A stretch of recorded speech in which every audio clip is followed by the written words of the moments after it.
Recording उनको लगा कि दुनिया में सारे लोग बहुत काम कर रहे हैं लॉकडाउन में, जूम पे बैठे हैं। So, तो थोड़ा पुण्य कमा रहे हैं वो लोग लगता है। चलिए, head neck back align, let's Patanjali ji को नमन करते हैं।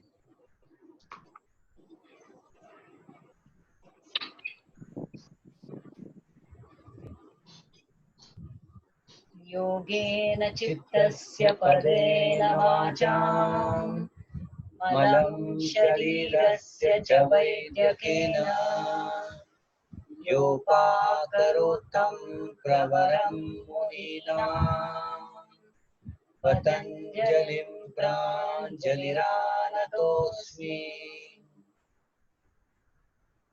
ॐ शान्ति शान्ति शान्तिः।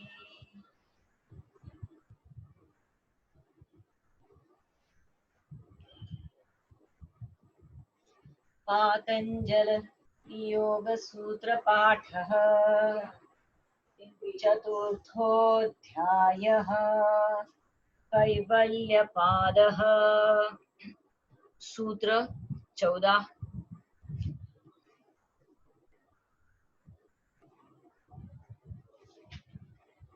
Today I have to leave midway. Sanjay will continue. I have a class. परिणामैकत्वाद् वस्तुतत्वम्। परिणामैकत्वात्, परिणाम की एकता से, वस्तु तत्वम, वस्तु का वैसा होना संभव है। अनुवाद, परिणाम की एकता से वस्तु तत्व एक है। व्याख्या, उपर्युक्त सूत्रों से यह बात स्पष्ट हो गई है कि सृष्टि में पाए जाने वाले समस्त पदार्थ प्रकृति के विभिन्न धर्मों अर्थात शक्तियों के पारस्परिक संयोग तथा क्रिया प्रतिक्रिया के परिणाम स्वरूप ही निर्मित हुए हैं, किंतु उन सब के मूल में वह त्रिगुणात्मक प्रकृति ही है। इस प्रकृति से भिन्न कोई भी पदार्थ नहीं है तथा प्रकृति त्रिगुणात्मक होने से भी तत्वों में ये तीनों गुण न्यूनाधिक मात्रा में विद्यमान है। सृष्टि के ये समस्त पदार्थ नष्ट होकर पुनः अपने मूल स्वरूप प्रकृति में लय हो जाएंगे जहाँ से इनकी उत्पत्ति हुई थी। इसलिए इन पदार्थों का रूपांतरण मात्र होता है, ये सदा के लिए कभी नष्ट नहीं होते। इसलिए एक ही प्रकृति के परिणाम स्वरूप उत्पन्न पदार्थों में एकता है, क्योंकि ये उस प्रकृति से भिन्न नहीं है। यही बात विज्ञान आज कह रहा है कि सृष्टि के समस्त पदार्थ ऊर्जा का ही रूपांतरण है तथा ये पुनः उसी ऊर्जा में विलीन हो जाएंगे। नष्ट कुछ भी नहीं होता। जिस प्रकार स्वर्ण के विभिन्न आभूषण बनते हैं, किंतु वह पूर्व में भी स्वर्ण था, वर्तमान में भी स्वर्ण है तथा आभूषणों के नष्ट होने पर भी अंत में स्वर्ण ही रहेगा, उसका नाश नहीं होता। मिट्टी विभिन्न वस्तुएं बनती है, किंतु मूल में वह मिट्टी ही है, वह अंत में भी मिट्टी ही रहेगी। ऊर्जा से पदार्थ बनते हैं, मूल में ऊर्जा ही है, वह अंत में भी ऊर्जा ही रहेगी, उसका नाश नहीं होता। इसी प्रकार प्रकृति नित्य है, वह भूत, वर्तमान तथा भविष्य में भी रहेगी, उसका नाश नहीं होता। वही अनेक रूपों का निर्माण करती है, जिनमें उसके तीनों गुण सदा विद्यमान रहते हैं। ये तीन गुण ही समस्त सृष्टि रचना का कारण है। इनमें सत्व गुण सेंटिमेंट, रजोगुण म्यूटेटिव तथा तमोगुण स्टैटिक के बिना सृष्टि हो ही नहीं सकती। विज्ञान ने भी परमाणु संरचना में इन तीनों को स्वीकार किया है, जिनमें पॉजिटिव, नेगेटिव तथा उदासीन तत्व विद्यमान है। इलेक्ट्रॉन्स, प्रोटॉन्स एवं न्यूट्रॉन्स इनके रूप है। इनके विखंडन से केवल ऊर्जा प्राप्त होती है। इसी ऊर्जा से सर्वप्रथम इन परमाणुओं का निर्माण होता है तथा इन्हीं से आगे की सृष्टि निर्माण की प्रक्रिया आरंभ होती है। इसलिए योग की यह मान्यता एक वैज्ञानिक सत्य है। So he equated electrons to सत्वरजतम। okay. सूत्र 15। इलेक्ट्रॉन न्यूट्रॉन वस्तु साम्ये चित्त भेदातर्योर्विभक्त पंथाः। वस्तु साम्य, वस्तु की एकता में चित्त भेदात, चित्त का भेद प्रत्यय है, इसलिए तयोहो, इन दोनों का, चित्त और उसके द्वारा देखी जाने वाली वस्तु, इन दोनों का पंथाः, मार्ग, विभक्तः, अलग अलग है। अनुवाद: वस्तु में समता होने पर भी चित्त के भेद से वस्तु और चित्त का मार्ग भिन्न है। व्याख्या: यद्यपि सभी वस्तुएं प्रकृति से ही निर्मित है, इसलिए वे सभी एक ही है, क्योंकि इनका अंतिम परिणाम पुनः उस प्रकृति में लय को प्राप्त होना है, किंतु इन सब में भिन्नता दिखाई देती है। इसका कारण है चित्त की वृत्तियों की भिन्नता। चित्त अपनी वृत्तियों के अनुसार ही वस्तु को देखता है।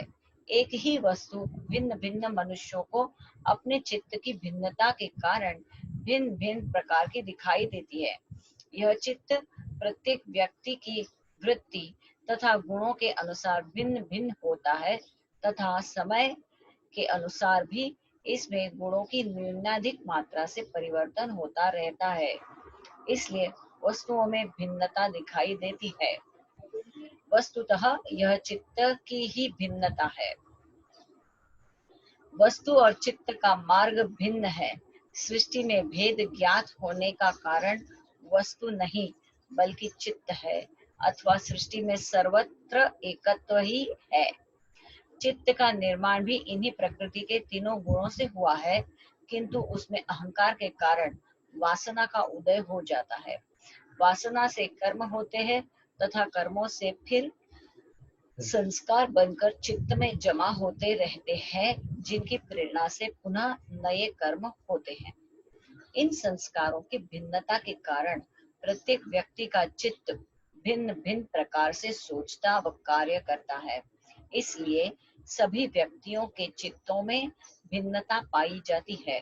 सभी चित्तों का निर्माण एक ही विधि व एक ही वस्तु से होने से उनमें समानता है, किंतु विभिन्न संस्कारों के कारण उनमें भिन्नता आ जाती है, जिससे दोनों के मार्ग भिन्न भिन्न हो जाते हैं। वस्तु में भेद दिखाई देने का कारण भी चित्त के ये संस्कार ही है, जिससे एक ही वस्तु प्रत्येक व्यक्ति को भिन्न भिन्न प्रकार से दिखाई देती है तथा वह उसकी व्याख्या भी अपने मन के अनुसार भिन्न भिन्न प्रकार से करता है। ठीक है, मतलब पूर्ण नहीं पढ़ लो, बराबर है ना? नहीं, it may be, but when we are looking at a innate object, जैसे झाड़, तो झाड़ ही दिखेगा ना सबको, झाड़ अलग थोड़ी दिखेगा। अलग नहीं दिखेगा, लेकिन तुमको भी झाड़ दिखता है, मुझे भी झाड़ दिखता है, क्योंकि उस लेवल तक तुम्हारा और मेरा चित्त एक जैसा है। That is what is there. So चित्त की प्रकृति भी, चित्त की वृत्तियां भी एक जैसी ही होती है, इसीलिए वो झाड़ दिखता है। कोई ऐसा हो सकता है जिसको झाड़ अलग भी दिखता हो, या वुड कटर को तो उसको सोर्स ऑफ इनकम मिलेगा झाड़ को देख नॉट के। That way. हाँ, ऑफ कोर्स, आई मीन उसका दृष्टिकोण वैसा जाएगा।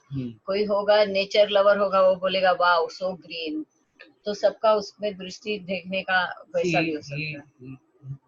because see, in this we are not considering the indriya. So indriya bhi, indriya ka role है ना, from the point of view of indriya, how the tree appears, to everybody, because everyone's indriya is made in same way. The image of jhad will remain the same because the indriyas are made in the same way. Image so is same, but the perception, the way you look at it will differ, no? Yes. क्योंकि उन्होंने यही कहा ना, अपने मन के अनुसार विभिन्न प्रकार से देखते हैं ना सब। किसी को झाड़ आर्टिस्ट होगा, उसको इंस्पिरेशन मिलेगा झाड़ को, किसी को उसमें छाया दिखेगी, किसी को उसमें ऑब्स्ट्रक्शन दिखेगा, किसी को उसमें एनीथिंग, या सबका एटीट्यूड जैसा वैसा वो देखेगा उसको। सूत्र 16।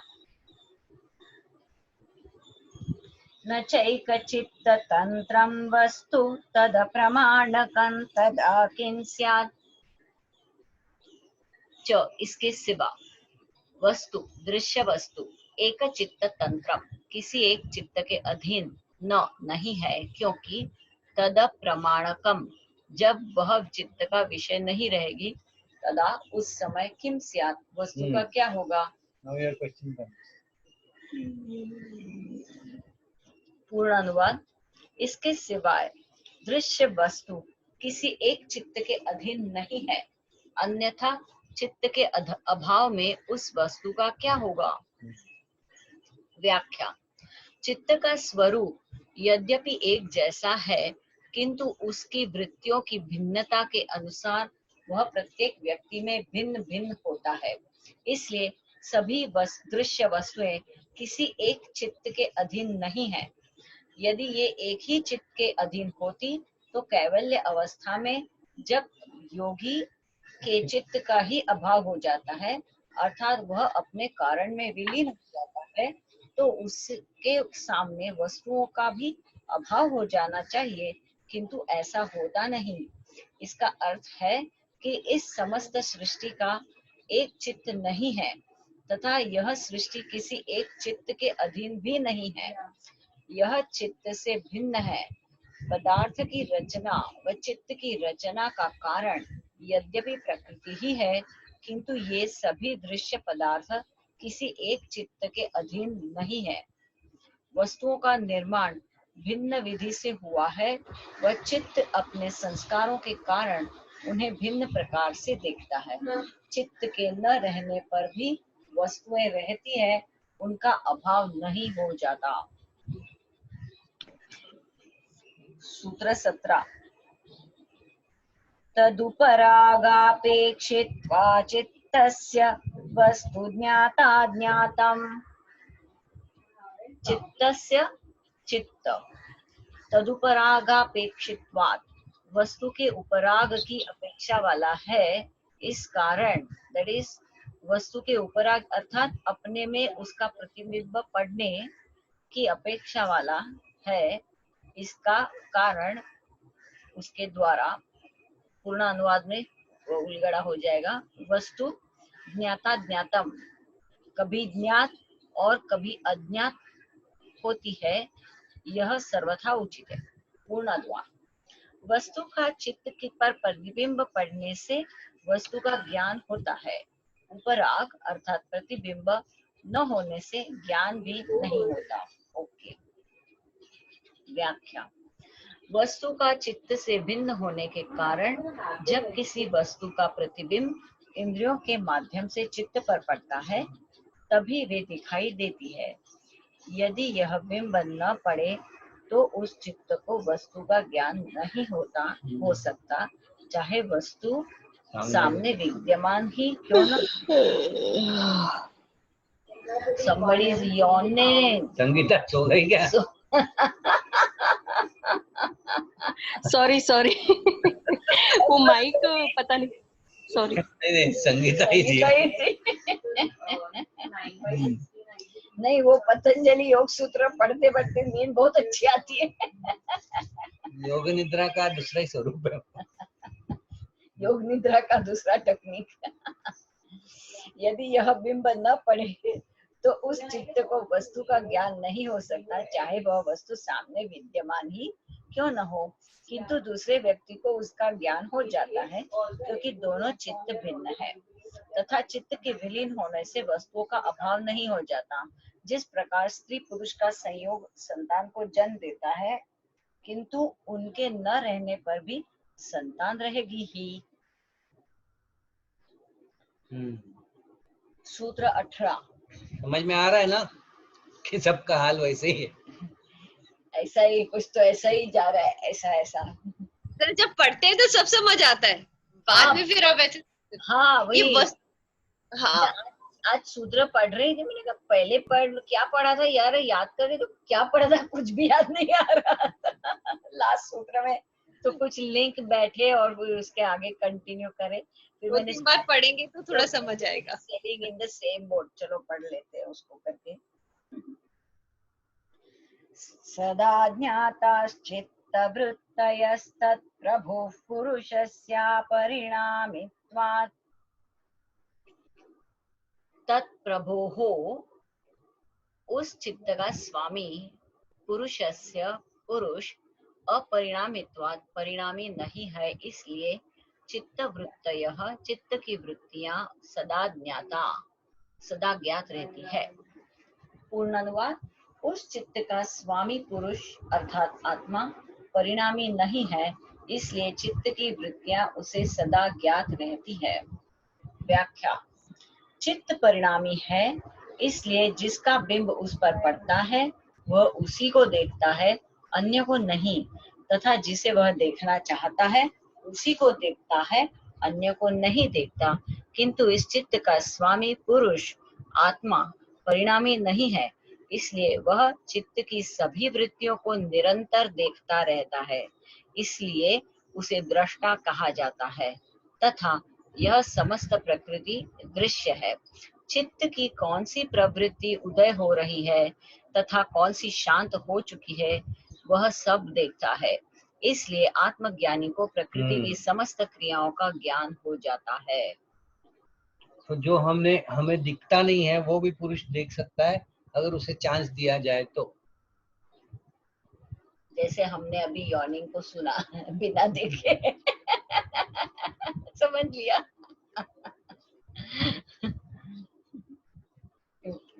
Excuse me. Yes, you are excused. चलो, आज संगीता के नाम से बिल फाड़े जा रहे हैं, एक्सक्यूज मी फॉर दैट। 19 सूत्र वो मैम वो एक्सप्लेन समझने के लिए सबको अच्छा एग्जाम्पल हो गया मेरा एग्जाम्पल हो गया। अरे I kept my mic on mute Sangeeta. अब मेरे को लगा मैंने म्यूट कर दिया है, बट वो मिस्टेक से वो चालू रह गया एंड मैंने सोचा बंद है तो जरा खुल के कर लो योनी। बट अच्छा एग्जाम्पल हो गया ना सबके लिए समझने के लिए सूत्र के में। So sorry but it's okay okay. अभी तुम दैट मीन्स ये बाकी के सब लोग जो म्यूट पे है वो लोग भी यॉर्निंग तो चल रही है उनका भी। हाँ मे भी हो सकता है, बेचारी पकड़ में आ गई। Daily I keep my this mic on mute. आज वो किया था बट पता नहीं बीच में शायद। हाँ 19 न तत्स्वाभासं दृश्यत्वात् तच्चित्त स्वाभासम स्वप्रकाश न नहीं है, दृश्यत्वात् क्योंकि वह दृश्य है। अनुवाद, वह चित्त स्वप्रकाश नहीं है क्योंकि वह दृश्य है। व्याख्या, चित्त जड़ है, वह आत्मा के प्रकाश से ही प्रकाशित होता है, वह स्वयं प्रकाश युक्त नहीं है। सृष्टि के समस्त पदार्थ जड़ है, किंतु उनमें वह पुरुष तत्व विद्यमान है जिससे उनमें चेतनता एवं प्रकाश है। उसी के प्रकाश से ये जड़ भी चेतन जैसे प्रतीत होते हैं। ऐसा चित्त पुरुष के संयोग से ही चेतन जैसा ज्ञात होता है। यह शरीर, इंद्रिया, चित्त आदि में ज्ञान शक्ति उस आत्मा अर्थात पुरुष के ही कारण है। ये दृश्य होने से स्वप्रकाश नहीं है, इसलिए यह देखने वाला चित्त स्वयं नहीं देखता, आत्मा का प्रकाश लेकर देखता है। सूत्र 20 एक समये चोभयानवधारणम् च तथा एक समये एक काल में उभयानवधारणम् चित्त और उसका विषय इन दोनों के स्वरूप को जानना भी नहीं हो सकता। पूर्ण अनुवाद, तथा एक समय में चित्त और विषय का ग्रहण नहीं हो सकता। व्याख्या, यह चित्त स्वयं दृष्टा नहीं है, दृष्टा तो आत्मा ही है। बाह्य पदार्थों का चित्त पर प्रतिबिंब पड़ता है, तब उस दृष्टा पुरुष को चित्त तथा विषय दोनों का ज्ञान होता है, क्योंकि पुरुष अपरिणामी है। चित्त परिणामशील होने से वह स्वयं को नहीं देख सकता, वह चेतना के प्रकाश से वस्तुओं को ही देख सकता है। जिस प्रकार आंख वस्तुओं को देखती है तो स्वयं को नहीं देख सकती। चित्त का कार्य बाह्य पदार्थ के स्वरूप को आत्मा के समान रख देना चित्त का कार्य बाह्य पदार्थ के स्वरूप को आत्मा के सामने रख देना मात्र है। जानने का कार्य उस पुरुष अर्थात आत्मा का ही है। चित्त स्वयं देखने वाला नहीं है। यह आत्मा चित्त के माध्यम से ही बाह्य पदार्थों को देखता है। जब तक यह बाह्य पदार्थों को देखता है तब तक यह स्वयं को नहीं देख सकता। वे दोनों कार्य इससे एक समय में नहीं हो सकते। जब यह बाह्य पदार्थों को देखना बंद कर देता है तभी यह स्वयं को देख सकता है। इसलिए चित्त को जानने के लिए बाह्य पदार्थों से दृष्टि हटाकर चित्त में ही केंद्रित करनी पड़ती है, तभी इसके वास्तविक स्वरूप को देखा जा सकता है। ध्यान की गहराई में ही इसे देखा जा सकता है। सूत्र 21। चित्तांतर दृश्ये बुद्धि बुद्धेरति प्रसंग स्मृति संकरश्च। चित्तांतर दृश्य, एक चित्त को दूसरे चित्त का दृश्य मान लेने पर बुद्धि बुद्धेः अति प्रसंगः, वह चित्त फिर दूसरे चित्त का दृश्य होगा। इस प्रकार अनावस्था प्राप्त होगी। च और स्मृति संकर, स्मृति का भी मिश्रण हो जाएगा। पूर्ण अनुवाद। एक चित्त को दूसरे चित्त का दृश्य मान लेने पर वह चित्त फिर दूसरे चित्त का दृश्य होगा। इस प्रकार अनावस्था प्राप्त होगी और स्मृति का भी मिश्रण हो जाएगा। व्याख्या। यदि चित्त को दृष्टा मान लिया जाए तो वह दूसरे के चित्त को भी देख सकता है तथा उस चित्त द्वारा देखे गए पदार्थों को भी देखता है, साथ ही स्वयं भी उस पदार्थ को देखता है।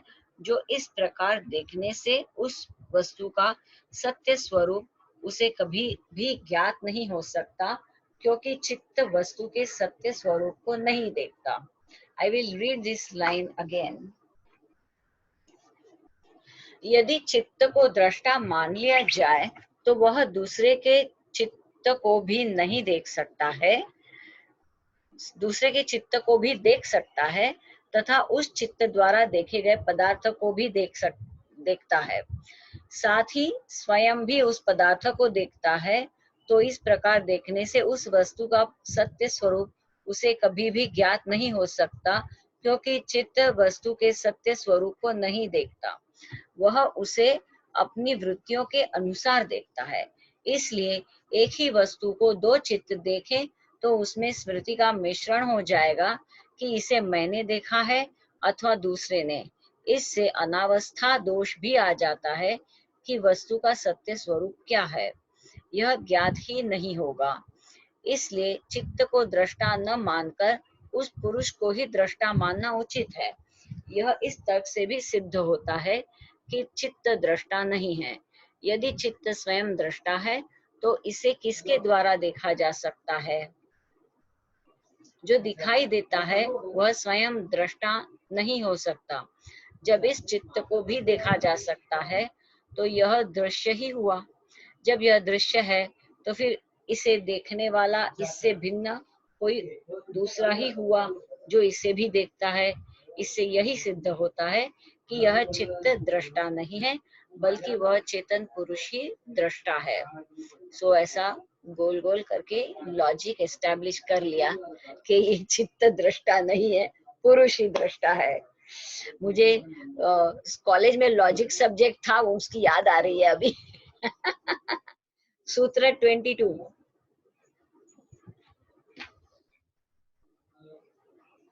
चित्ते रति प्रति संक्रमायास्तदाकारापत्तौ स्वबुद्धि संवेदनम्। चित्तेः अति प्रति अप्रति संक्रमायाः, यद्यपि चेतन शक्ति पुरुष क्रिया से रहित और असंग है तो भी तदाकार पत्तौ, तदाकार हो जाने पर स्वबुद्धि संवेदनम, उसे अपनी बुद्धि का, चित्त का ज्ञान होता है। पूर्ण अनुवाद। यद्यपि चेतन शक्ति अर्थात आत्म पुरुष क्रिया से रहित और असंग है, तो भी तदाकार हो जाने पर उसे अपनी बुद्धि अर्थात चित्त का ज्ञान होता है। व्याख्या। यह चेतन शक्ति अर्थात आत्मा यद्यपि क्रिया से रहित, असंग, निर्विकार तथा अपरिणामी है, वह न कर्ता है न भोक्ता, केवल दृष्टा मात्र है, किंतु चित्त के साथ तदाकार होने से उसे चित्त सहित उसकी वृत्तियों का ज्ञान होता है, इसलिए उसे कर्ता और भोक्ता कहा जाता है। चित्त के साथ संयुक्त होने से उसे जीवात्मा कहा जाता है तथा इसी के कारण उसे चित्त का ज्ञान होता है, इसलिए उसे ज्ञाता कहा जाता है। Shall I go ahead? सूत्र 23।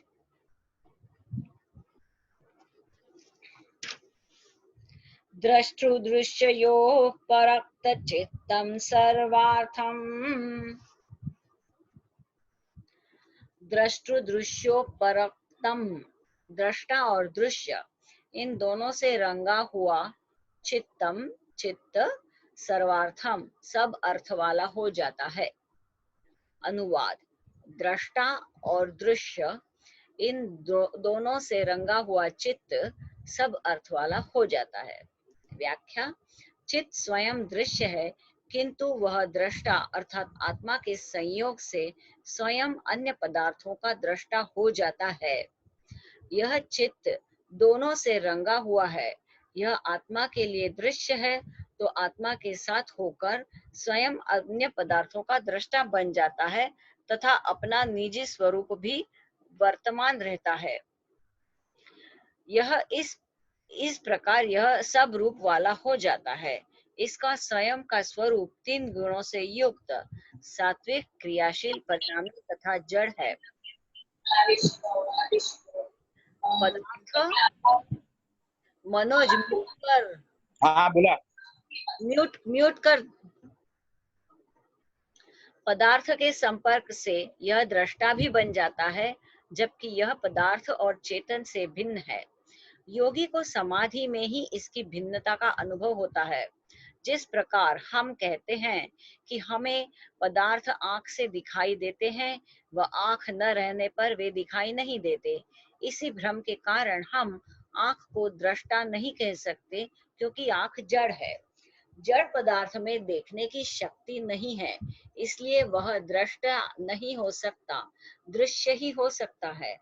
आंख में जो देखने की शक्ति है वह चित्त के कारण है, जो अपनी वृत्तियों के अनुसार पदार्थ को देखता है, किंतु चित्त भी जड़ है, जो आत्मा की ज्योति से बना, आत्मा की ज्योति से ही दृष्टा बन जाता है, जैसे आंख। इस चित्त की भी आत्मा अर्थात पुरुष ही आत्मा अर्थात पुरुष ही देखता है, चित्त को होना चाहिए, तथा उसका दृष्टापन भी आत्मा शक्ति के कारण है। यह माध्यम मात्र है। सूत्र 24। तदसंख्येय वासनाभिश्चित्रमपि परार्थं संहत्याकारित्वात्। तत् वह चित्त असंख्येय वासनाभिः, असंख्येय वासनाओं से, चित्रम अपि, चित्रित होने पर भी, परार्थम दूसरे के लिए, संहत्याकारित्वात् क्योंकि यह संहत्याकारी, मिलजुल कर कार्य करने वाला है। अनुवाद।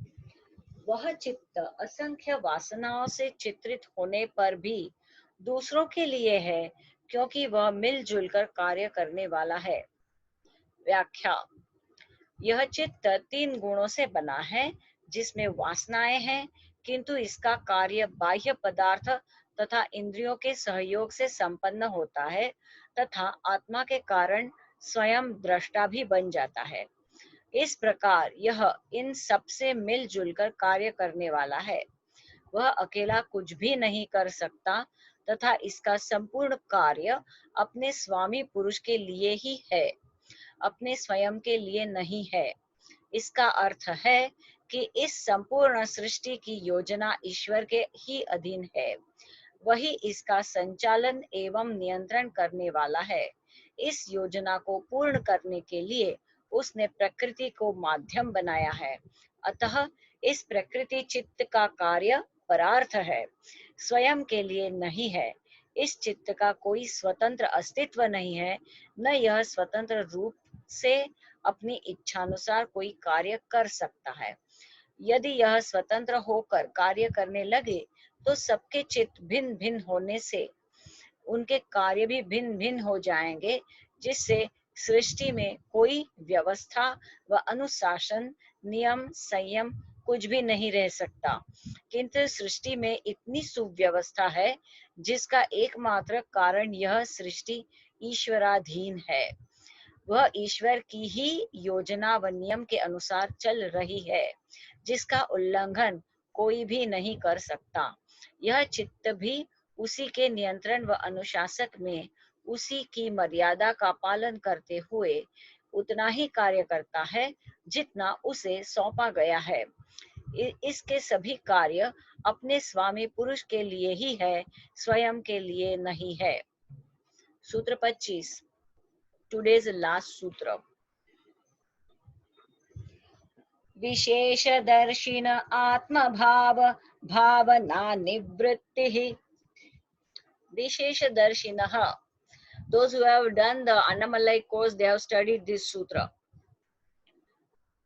समाधि जनित विवेक ज्ञान के द्वारा विशेषदर्शिन, चित्त और आत्मा के भेद को प्रत्यक्ष कर लेने वाले योगी की आत्मभाव भावना विनिवृत्ति ही, आत्मभाव विषयक भावना सर्वथा निवृत्त हो जाती है। पूर्ण अनुवाद। समाधि जनित विवेक ज्ञान के द्वारा चित्त और आत्मा के भेद को प्रत्यक्ष कर लेने वाले योगी की आत्मभाव विषयक भावना सर्वथा निवृत्त हो जाती है। यानी कि अपना पराया आत्मभाव विषयक भावना। व्याख्या। भक्ति का उद्देश्य है परमात्मा की प्राप्ति तथा योग का उद्देश्य है स्वयं को जानना। स्वयं के भीतर जो पुरुष अर्थात आत्मा है उसको पा लेना। साधना काल में वह इस आत्मा भाव की भावना करता है कि वह क्या है, उसे कैसे पाया जाए। मैं कौन हूँ का प्रश्न उसके सामने सदा बना रहता है। किंतु समाधि अवस्था में जब उसका विवेक ज्ञान प्रकट हो जाता है तो वह उस चित्त और आत्मा के भेद को प्रत्यक्ष कर लेता है, अर्थात वह प्रकृति और पुरुष की भिन्न भिन्न क्रियाओं को जान लेता है, जिससे उसे इस संपूर्ण सृष्टि की रचना ज्ञात हो जाती है। इसी के जान लेने से उसे मैं कौन हूँ का उत्तर भी प्रत्यक्ष हो जाता है, जिससे वह फिर आत्म भाव के विषय के चिंतन से मुक्त हो जाता है। उसे फिर किसी प्रकार का भ्रम या शंका नहीं रहती। So we are done with the sutra reading till 25. कुछ समझा है, कुछ नहीं समझा है, और बहुत कुछ तो समझ ना समझ के बाहर गया है। इसके लिए थोड़ा पढ़ करेंगे, पढ़ाई करेंगे, उसको 2-3 बार तो पढ़ना पड़ेगा, फिर कुछ तो ख्याल आ जाएगा। So let us have some conversation on this. सब लोग अपना मुख चंद्रमा प्रकट स्वरूप में आ जाइएगा। अरे दीपा कुठे गेली? ओके चलो, वैशाली, सुनीता, सब लोग दिखाई दे रहे हैं। Doctor Jasmine, your picture is such a fantastic, it looks as if you are there but you are not there. Photo है। Hi Tripti. Thank you ma'am. तो अभी इसमें क्या प्रश्न आया है, तो उस प्रश्न के अनुसार we will go to that respective sutra and try to connect and understand what we can। चर्चा कर लेते हैं आपस में उस पर। यहाँ पे चार्ट में कुछ एक मैसेज आया है, चैट, what is that? वो दीपा का ही मैसेज है that she has to go for another I meeting. okay, another meeting. Okay. Yeah, Fine. Okay. मुझे लगता है हम लोग को ऐसे थोड़े से स्तंभित हो गए ना, तो ऐसे पॉज में रहने से कुछ नहीं हासिल होगा. So let us go to swamij.com because that is quite easy. एक तो इंग्लिश में है, हम लोग को सबको थोड़ा और उसका समझ में आ जाएगा, है ना. Also everybody can go to swamij.com please. क्या स्पेलिंग है ma'am? Swami SWAMI Swami. J for joker wala J, but it is not joker, it is Jnaneshwar. That Swamiji has named himself as Jnaneshwar, so that is why it is a J and .com.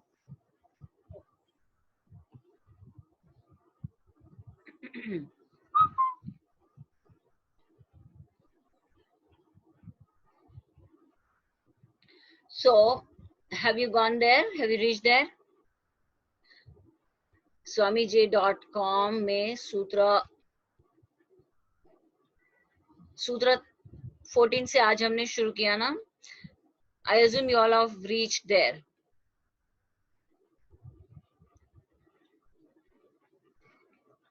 हाथ ऊपर कर लो अगर पहुंच गए वहां पे तो. Only Tripti has managed it. Please open another. If you're on your computer, you look for it in your mobile. If you're on your mobile, look for it in your laptop. Or you can parallel. मैं तो मेरे mobile में ही हूँ, दोनों देख रही हूँ. अपना रीडिंग भी मोबाइल से ही कर रही हूँ और दूसरी विंडो खोल दी है.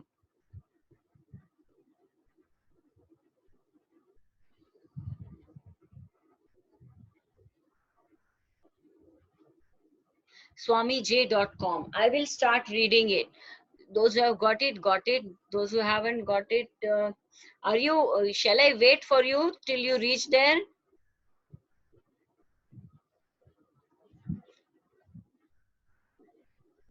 Wait, I am trying. You are trying, na Vaishali? Okay. हाँ. सोनी मिल गया? मुझे नहीं मिला मैम. I'll listen. इसमें Okay. अभी लोड नहीं हो रहा. I'll just. You got it, na? So, Jasmine. So you go to Sutra 4.414. वो swamij.com में अगर आप पहुंच गए हो तो उधर उसके टॉप में आता है योग सूत्र ऐसा दिया है. योग सूत्र में चले जाओ and then you will get the map of sutra, and you can actually click on the number of the sutra you want to and you'll reach there. Yes, I read. Yeah, he has made a very good site. So it is very easy to reach any sutra you want to. Very user friendly. Okay. So 4.14 जहाँ से हमने आज का class शुरू किया था. What is Swamiji telling us about it? I am not reading the sutra again.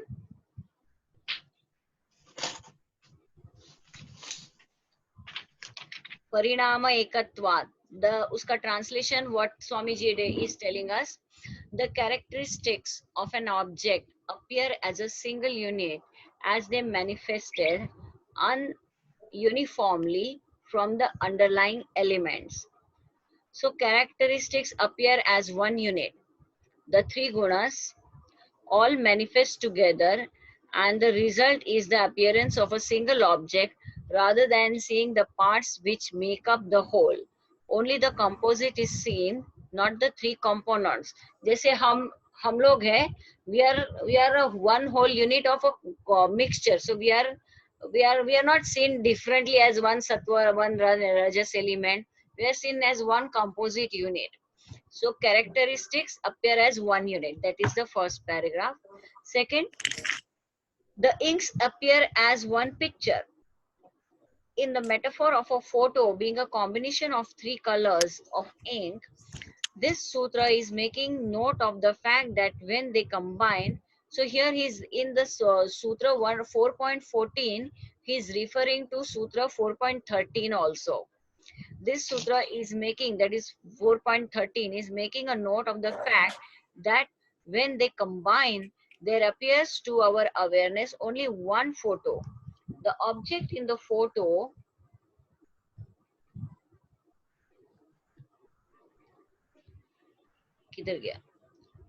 is taken to be a single object, while the underlying nature of the components is obscured or not seen. Seeing past the subtlest veil, when we come to see that 100% of the objects blocking the realization of the self are constructed only through the interplay of the gunas, a very deep simplicity is seen in the process of self-realization. To become free from identity with the three gunas brings freedom from all of their manifestations. To become free from the identity with the three gunas brings freedom from all their manifestations. Here in this final chapter, we are not just talking about non-attachment of the grosser objects such as food, money, or relationships, or even subtle realm objects, but of the very finest forms of non-attachment and transcendence of the subtlest building blocks of the mind and reality. This is what Swami J has said. After reading this, we will again read the Hindi commentary and we'll try to get some meaning out of the two. Hindi में क्या लिखा है 14th सूत्र के बारे में?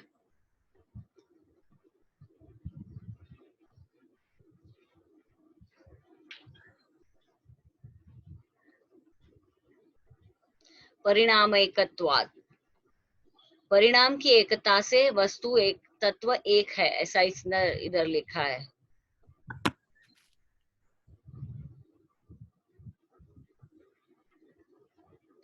उपर्युक्त सूत्रों से यह बात स्पष्ट हो गई है कि सृष्टि में पाए जाने वाले समस्त पदार्थ प्रकृति के विभिन्न धर्मों और शक्तियों के पारस्परिक संयोग तथा क्रिया प्रतिक्रिया के परिणाम स्वरूप ही निर्मित हुए हैं, किंतु उन सबके मूल में वह त्रिगुणात्मक प्रकृति ही है. What Swami J was telling us here was the three sattva rajas gun. He was referring to the same thing. इस प्रकृति में से भिन्न कोई भी पदार्थ नहीं है तथा प्रकृति त्रिगुणात्मक होने से भी तत्वों में ये तीनों गुण न्यूनाधिक मात्रा में विद्यमान है. सृष्टि के ये समस्त पदार्थ नष्ट होकर पुनः अपने मूल स्वरूप प्रकृति में लय हो जाएंगे, जहां से इनकी उत्पत्ति हुई थी. इसलिए इन पदार्थों का रूपांतरण मात्र होता है. I am not reading the whole thing, so इसमें हमको इतना ही अर्थ मिल रहा है कि तीन गुणों से मिले हैं और रूपांतर होता रहता है. So we are born, reborn, energy changes from one form to another form, but the undercurrent, it's all energy का ही रूपांतरण है.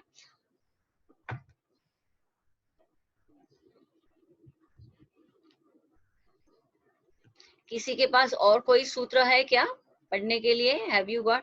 You have 4 states ना? सुनीता? I have वो प्यासा का भी है. I'll just get it 1 second. Yeah, get na, because I'll get. help us to understand, because we are reading and trying to get to somewhere from the sutras.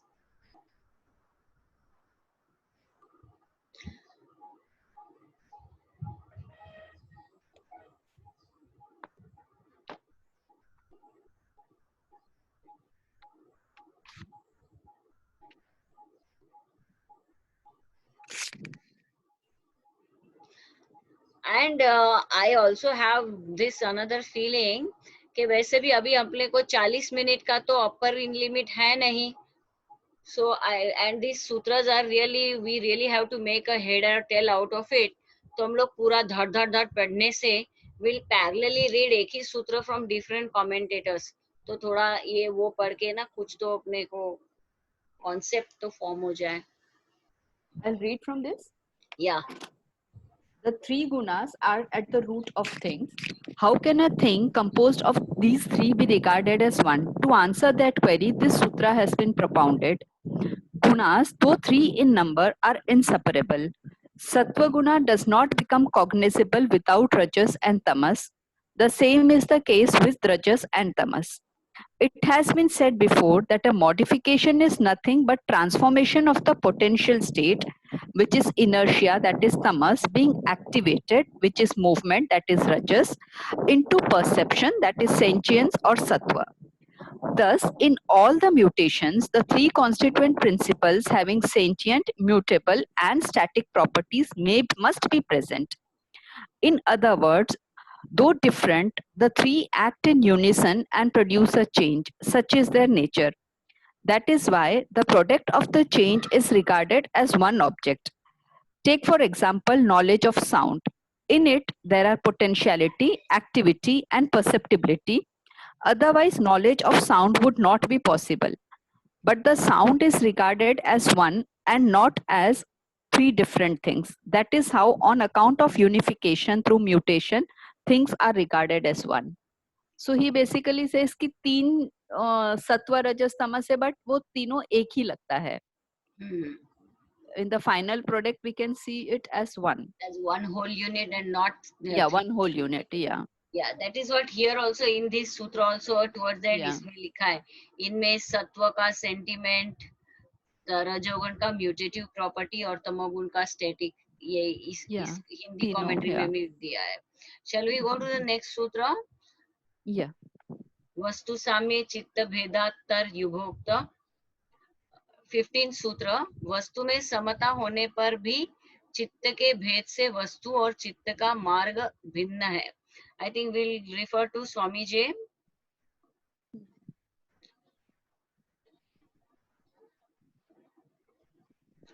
Although the same objects may be perceived by different minds, they are perceived in different ways because those minds manifested differently. And his explanation, think of meditating on a flower. Imagine that 4 people are sitting together meditating on the same object, a flower, for example. One person is meditating on the beauty of the flower. The second is meditating on the molecular structure of the flower. Third, on the subtle essence of the light that forms the flower. Fifth, on the primal elements, the gunas, out of which the flower manifested. The flower is the same, while the minds differ. In this example, it is not the flower which has changed, rather it is the nature of the 4 different minds that determines the way the flower is experienced. Each of the 4 minds in this example are operating from progressively deeper levels of being, and thus the object perceived is experienced at its different levels of manifestation. Even here it is similar only. On account of there being different minds, the same object evokes a feeling of pleasure in a virtuous mind. Again, he is connected with the gunas, a feeling of misery in vicious mind, and a feeling of stupor in a mind full of nations, and an attitude of indifference in a mind with perfect insight. Then of which mind is the object a creation? So it is not probable that the creation of one mind would influence another mind. That is why the paths of the object and knowledge are demarcated by difference in the form of objectivity and receptivity, and there is no chance of confusion between the two. According to Sankhya philosophy, all objects are made up of 3 gunas which are constantly mutating. They come into contact with the mind through an exciting cause such as virtue, vice, etc., when they produce corresponding impressions and thus become the cause of such impressions. So he says ki according to whether you are a sattvic, rajasic or tamasic person, you will view that thing according to your mind. According to your predominant guna. Yeah, your gunas. Right. Okay. इधर भी वैसा ही लिखा है सब. It depends on the minds. Yeah. वस्तु साम्य चित्त भेद, उस चित्त में जो भेद है डिफरेंट चित्तस, उसके अनुसार अलग अलग देखेंगे. Going to the next sutra 4.16, what Swami J is telling us. The flower does not depend on a mind The flower that was used as an object of meditation in the last sutra is not dependent on any one mind. The significance of this sutra is that in the last section, that is in the previous two, the 13th and 14th sutra, explained that the characteristics of an object manifest from the guna, and that although they manifest through many levels, they appear as a single unit. Because of that fact, it can sound like the nature of the object is necessarily depend on the person doing the observing. This current sutra clarifies the practical point that the object is independent. Philosophers might have metaphysical debates about this point, but yoga focuses on the practical path of going beyond the levels of reality so as to experience the eternal center.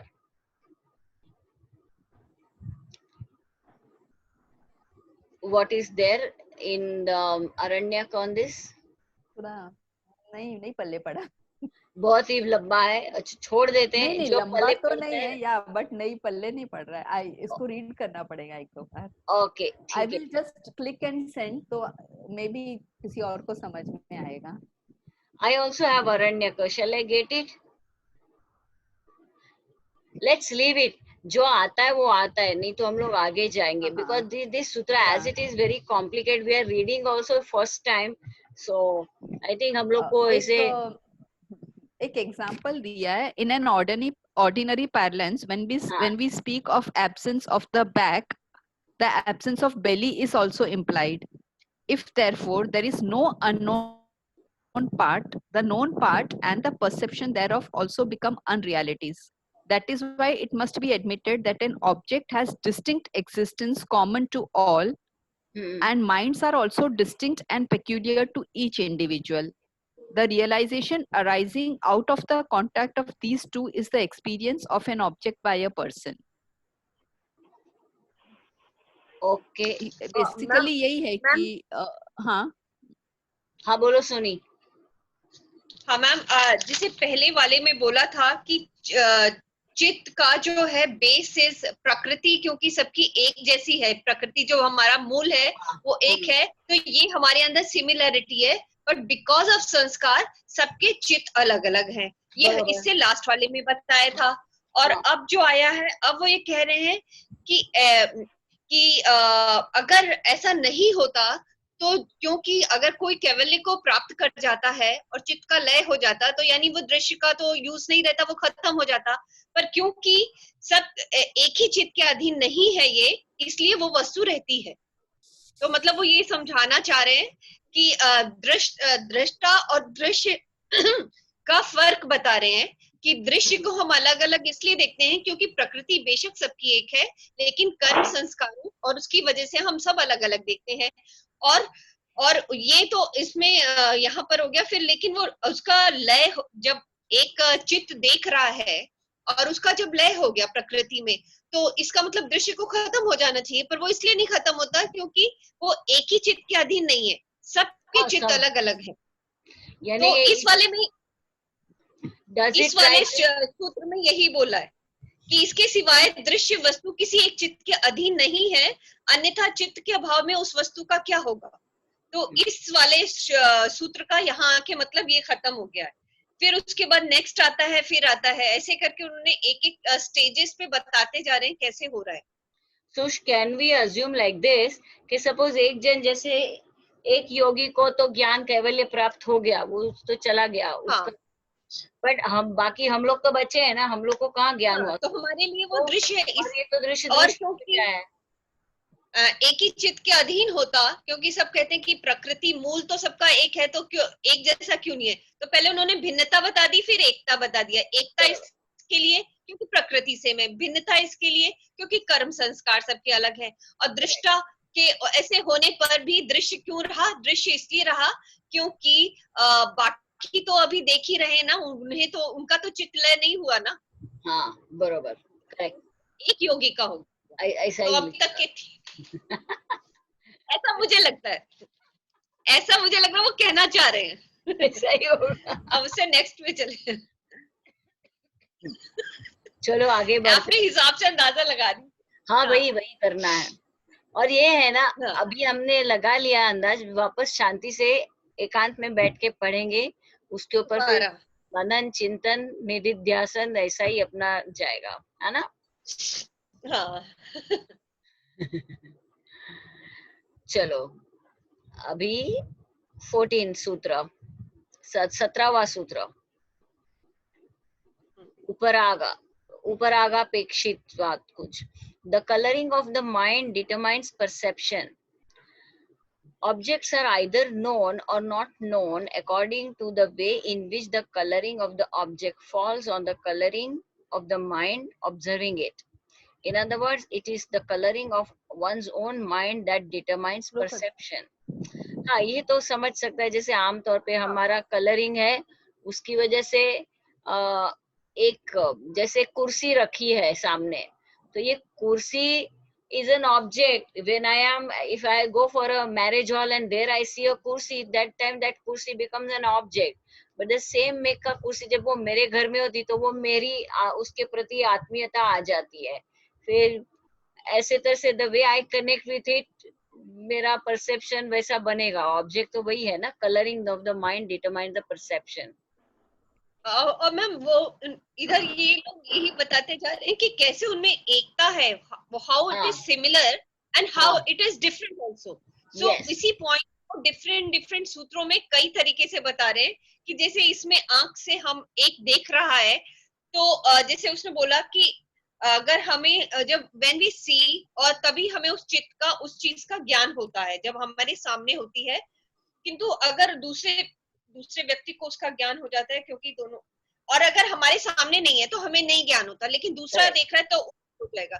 तो मतलब actually वो they are trying to explain this only कि कैसे चित्त different है और कैसे वो सिमिलर भी है. और एक पुरुष जो एक रूलिंग अथॉरिटी टाइप है उसके अंडर काम कर रहे हैं, इसलिए हर चीज व्यवस्थित चल रही है. करेक्ट. ऐसा मतलब वो डिफरेंट वे में यही सारा आगे तक बताते जा रहे हैं. हाँ. ये दिल दीवाना है, दिल तो दीवाना है. और हमें कंफ्यूज कर दिया, एक ही बना देते ना. वही गाना चल रहा है. Let's go to the 4.18.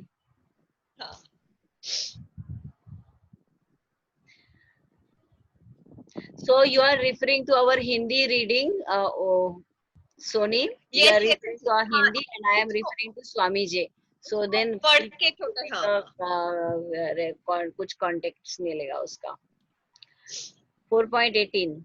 Consciousness is witness of the mind.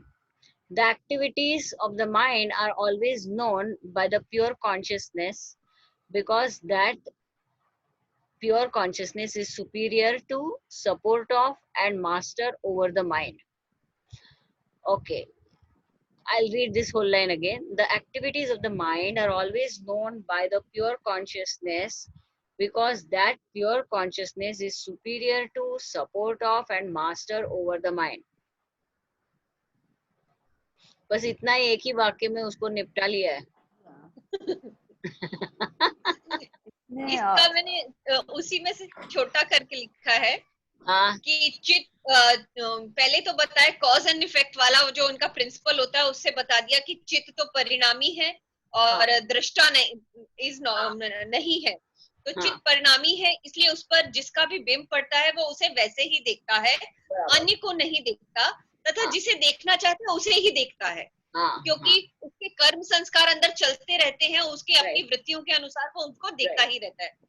किंतु चित्त का स्वामी जो पुरुष है वो परिणामी नहीं है, इसलिए वह चित्त की वृत्तियों, वो दृष्टा है, वो उसको देखता है कि ये कैसे चल रहा है, इसलिए वह दृष्टा है. प्रकृति दृश्य, इसमें ये इस वाले इसमें शायद यही समझाने की कोशिश करा है. और चित्त की कौन सी, तो वो दृष्टा ये भी देखता है कि इसकी कौन सी प्रवृत्ति उदय हो रही है, कौन सी शांत है, वो ये सब देखता रहता है.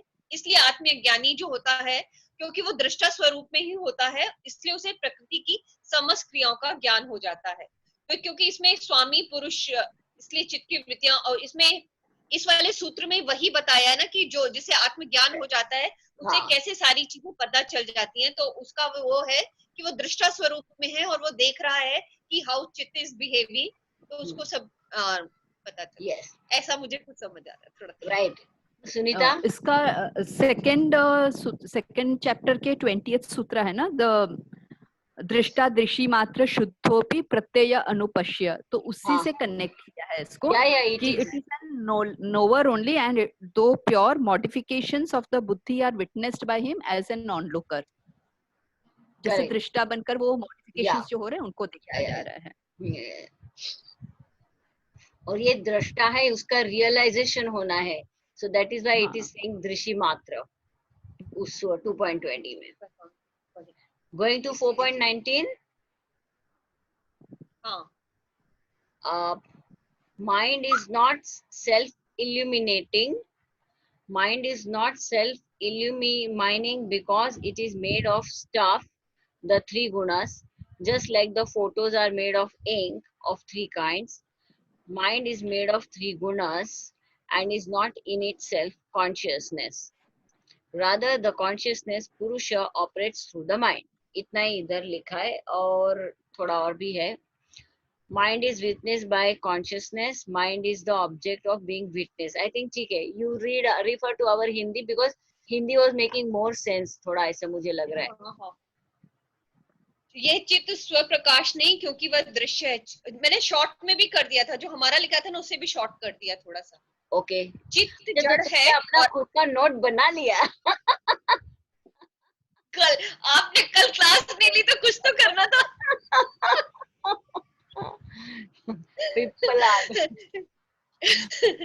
चित्त जड़ है और आत्मा के प्रकाश से ही प्रकाशित होता है. सृष्टि के समस्त पदार्थ जड़ हैं, किंतु उनमें वह पुरुष तत्व विद्यमान है जिससे उसमें चेतनता और प्रकाश है. सृष्टि के सारे पदार्थों का बता रहे हैं, वो जड़ है लेकिन उसमें पुरुष तत्व है, इसलिए वो प्रकाशित भी है.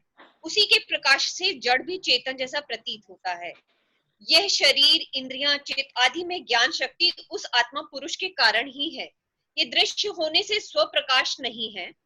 देखने वाला चित्त स्वयं नहीं देखता, आत्मा का प्रकाश लेकर देखता है. ये जो पहले भी बताया था, चेतना के प्रकाश से ही देखता है, वो उस पर पड़ता है. तो right. Shall we go ahead? 4.20. इसमें बहुत इजी, इसमें ना 4 चैप्टर्स में बहुत सिंपल दिया है. The sun shines of its own accord but the moon is not self illumined. Similarly, the soul is self-illumined but not the chit. When yogis vividly perceive the various spheres of the chitta during states of samadhi, then it becomes a subject of perception and knowledge. But the purusha remains changeless. So he has compared it to the sun and the moon. Yeah. Soul, purusha is like the sun and chitta is like the moon. मोन उसकी light से आता है, satellite. या. So मैंने जब भी class ली थी ना, I had explained it this way कि जब तक आत्मा नहीं आएगी शरीर से तो आप this you take the body as the प्रकृति. सो जब तक आपकी आत्मा नहीं है तो आप कुछ भी नहीं कर सकते ना. जब तक आप में प्राण नहीं, दैट इज द कॉन्शियसनेस, आत्मा, दैट इज द पुरुषा. सो till then this body is useless ना, कुछ भी नहीं है. तो that is the way I had explained कि consciousness. वैसा ही ना, वो आँख का भी वो उदाहरण बहुत अच्छा दिया है ना. बॉडी में आँख नहीं है तो वैसे आँख में दृष्टि जो है वो आँख का वो एग्जाम्पल बहुत अच्छा दिया है. You think I is watching, I is not watching, क्योंकि ब्लाइंड मैन के पास भी आंख है मगर वो उसका आंख कहाँ देख रहा है. मैम मिरर का एग्जांपल भी है कि मिरर में हम देखते हैं तो मिरर में जो है वो चीज लाइव ही है, हम ही है, सब कुछ है, लेकिन फिर भी वो लाइव नहीं. Correct, like that. यस, वो जब तक हम है तभी तक वो दिखाई दे रही है, वरना नहीं दिख रही है. 421 420 पढ़ लिया ना हमने. 421 420 नहीं किया ना. 420 Swami ji. Awareness of mind and witness don't coexist. It is not possible to be aware of an object in the mind field at the same time there is awareness of one's true nature as the illuminator of the mind.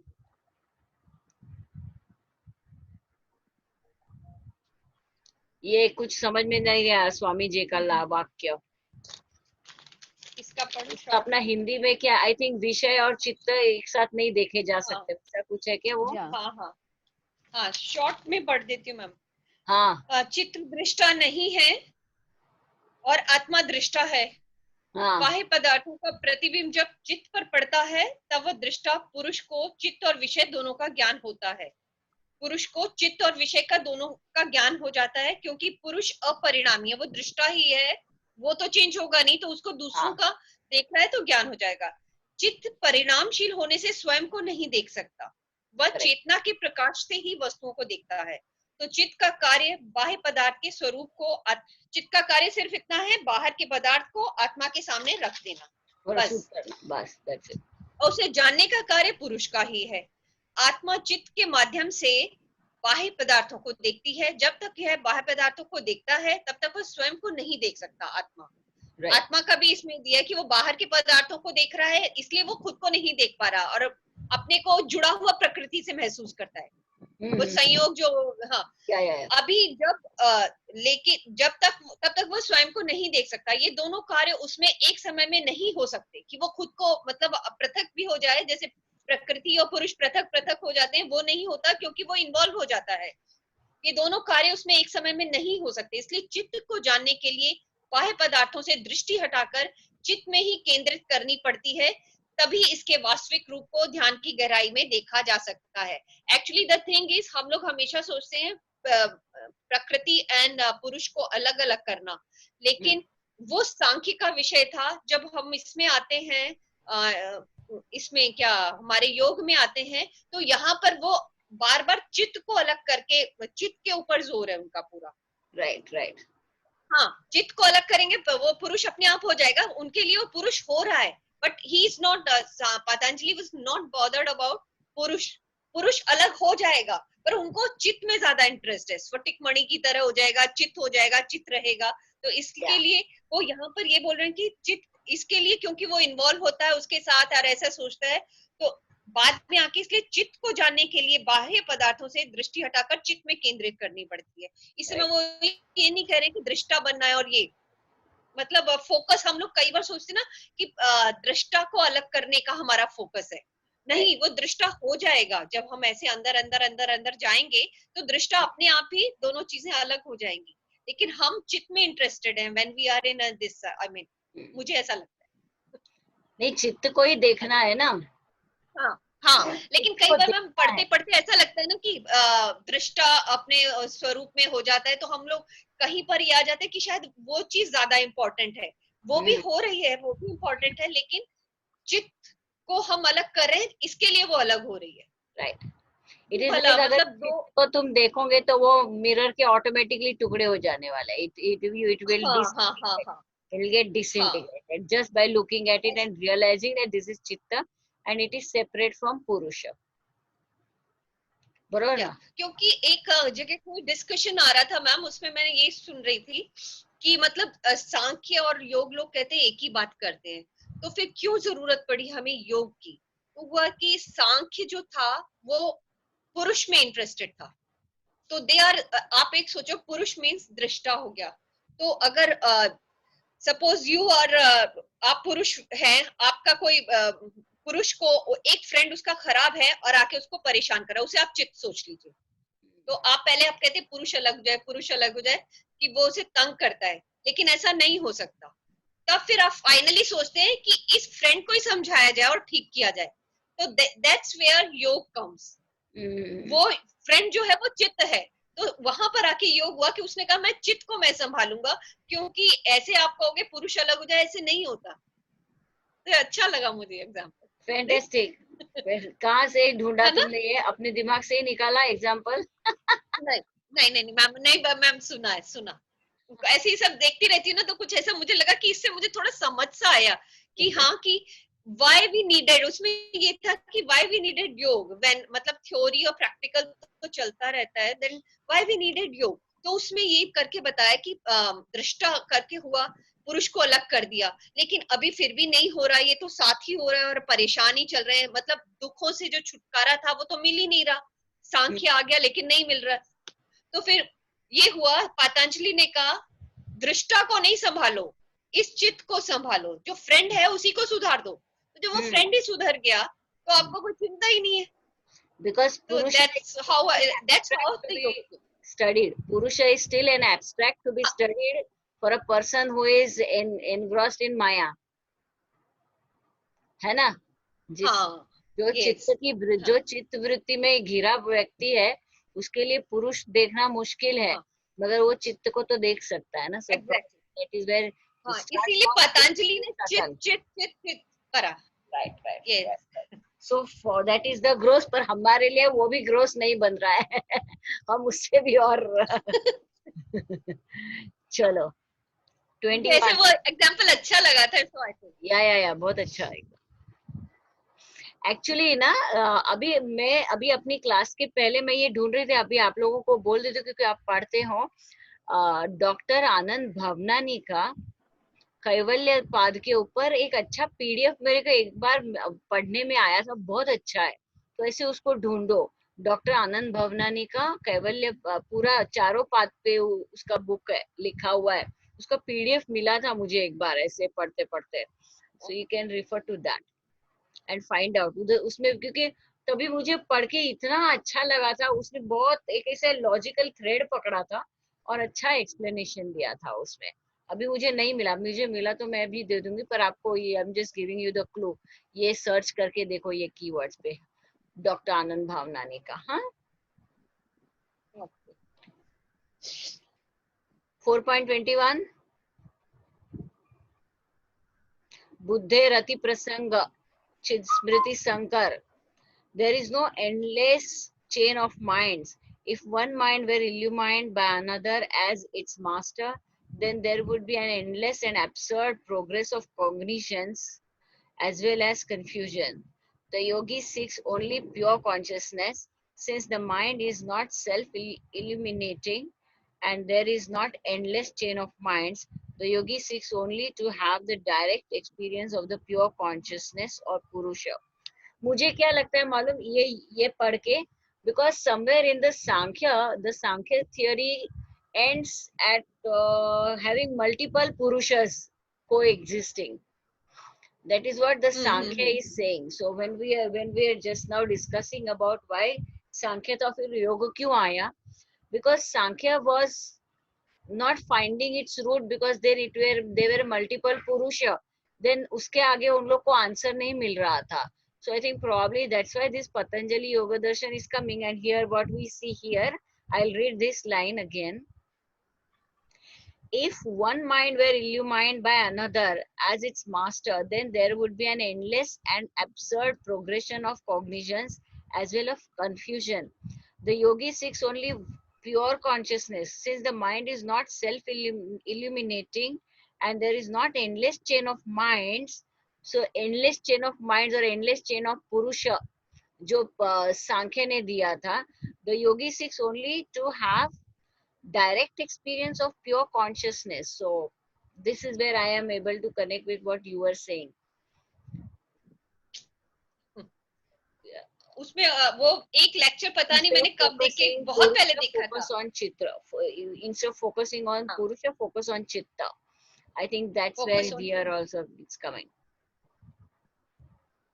Chitta can be all this na, yeah, say. In all this is basically he wants to say कि Purusha is the conscious principle illuminator है, बाकी सारी चीजें the mind, it is not self illuminate, वो सारा it is like Purusha से वो illumine होता है. Yeah, it is a prakriti. He is trying to explain that only. नहीं तो ये भी इसमें इसमें उन्होंने दिया है yoga is of the opinion that instead of accepting the chitta itself as the cognizer of another chitta, we should accept the basis of Purusha as the cognizer who remains unchanged while everything else undergoes a constant change.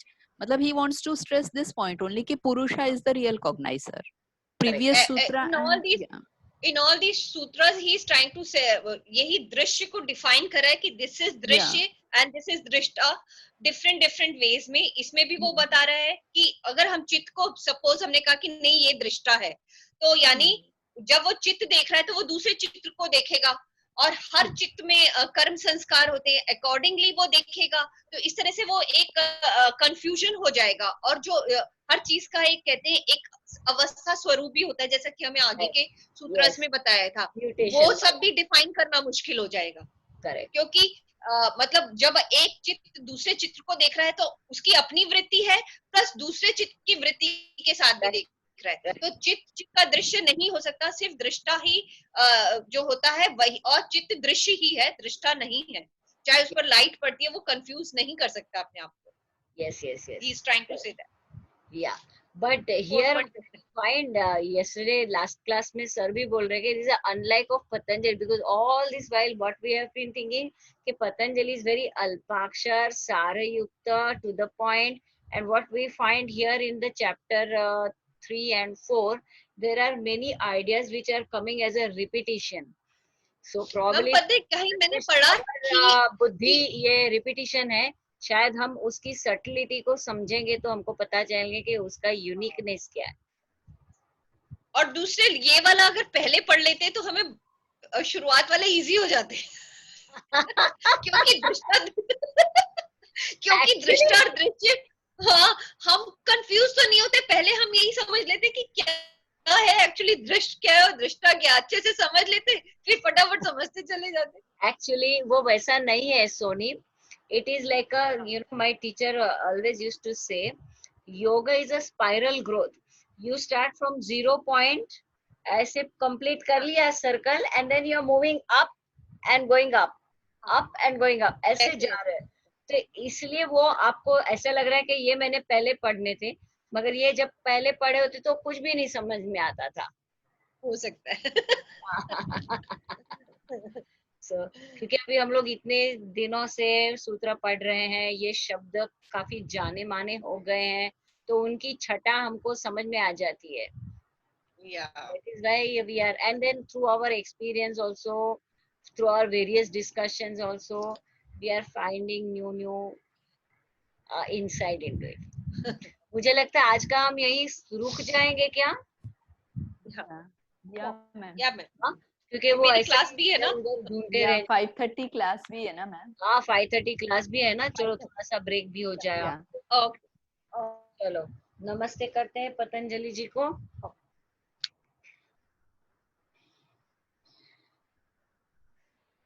Om Shanti शांति शांति।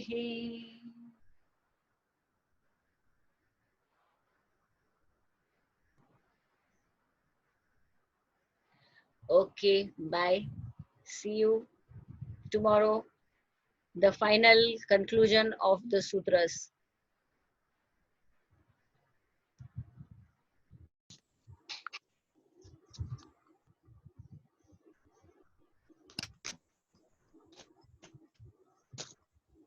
अरे मैं ये meeting and he करना, जैसे वहां से करूं, मिल गया अभी। चलो।